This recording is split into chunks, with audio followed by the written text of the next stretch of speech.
जल्दी Elon Musk के Starlink की high speed internet services Bharat में मिलना शुरू हो जाएगी। दो बड़े करार हुए हैं, इनके डिटेल्स जान लीजिए। कुशल हमारे साथ है बताने के लिए। कुशल बताइए।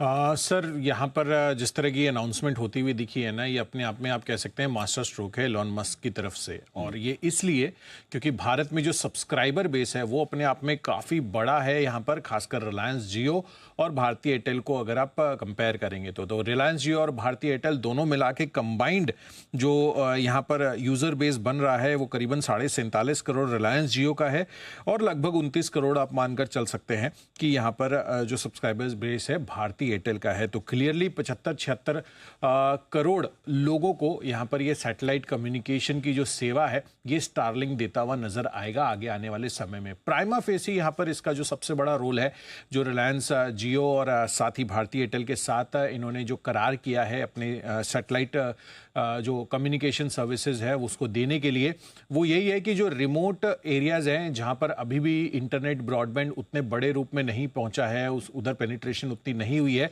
वहां पर डायरेक्टली सैटेलाइट के थ्रू यहां पर जो लो ऑर्बिट में इनकी सैटेलाइट्स घूमती रहती है उसके थ्रू यहां पर इंटरनेट सेवा देने की जो सर्विस है ये एलॉन मस्क स्पेसएक्स की जो कंपनी है वो प्रोवाइड कराना चाह रही है। एंड ऑफ कोर्स यहाँ पर जो रिटेल आउटलेट्स है जिसमें रिलायंस जियो का बहुत बड़ा नेटवर्क है टेलीकॉम इंफ्रा का और साथ ही भारतीय एयरटेल का भी यहाँ पर सालों से अलग अलग गांव शहरों में अपना इंफ्रा इन्होंने भी बिठाया हुआ है। तो ऑफ कोर्स इनकी मदद से जो स्टारलिंक है अपने इक्विपमेंट्स जो हैं अपने रिटेल आउटलेट्स में बेचने वाले हैं और आगे चलकर इसकी जो इनकी जो सेवा है वो इसके थ्रू इनको मिलती हुई नजर आएगी। इनफैक्ट इसमें अगर आप देखेंगे तो स्ट्रीमिंग सर्विसेज हैं, साथ ही गेमिंग बड़े रूप में डेवलप हो सकता है अलग अलग रिमोट रीजन्स में, तो वो भी एक अच्छा एस्पेक्ट है इस पूरे के पूरे जो टेलीकॉम स्पेस है उसके लिए। तो ओवरऑल जो टेलीकॉम इकोसिस्टम है वहां पर एक नया सर्विस एडिशंस होने वाला है एंड स्पेसएक्स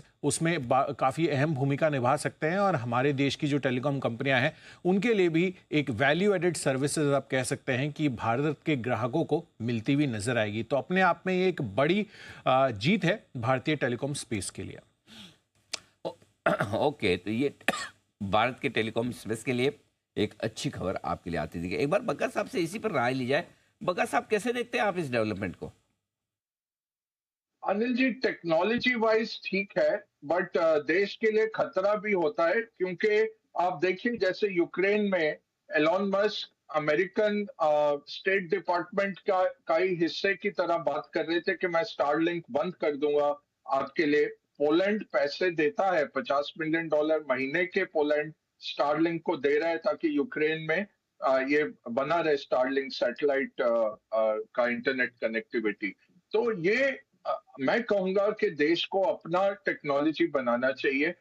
खुद नहीं बना सकते तो टेक्नोलॉजी ट्रांसफर जरूर होना चाहिए, क्योंकि एन वक्त पर, जैसे हमने 71 की लड़ाई में देखा था, स्पेयर्स नहीं मिलते, इस तरह से दबाव डाला जाता है। एन वक्त पर एलॉन मस्क जैसे आदमी से आपको सर्विसेज लेनी, वो देश हित के लिए कुछ भी कर सकते हैं कि मैं अभी आपका बंद कर दूंगा स्टारलिंक। अगर चाइना ने आक्रमण किया हुआ है और बोलेंगे नहीं आप चाइना से करार करो, नहीं तो हम आपका स्टारलिंक बंद कर देते हैं। तो मैं कहूंगा सोच समझकर ही जो हमारे टेलीकॉम के रेगुलेटर्स हैं और पॉलिटिशियंस हैं उनको ये देखना चाहिए कि ये इतने भरोसेमंद नहीं है, और ऐसे करार होना चाहिए कि टेक्नोलॉजी आ जाए हमारे पास और बैकअप हो। कल को आप इस पे बहुत डिपेंडेंट हो जाएं और ये फिर एकदम से टेक्नोलॉजी निकाल ली जाए आपसे, तो वो खतरा जरूर रहता है। तो वो मेरे ख्याल से देखना चाहिए।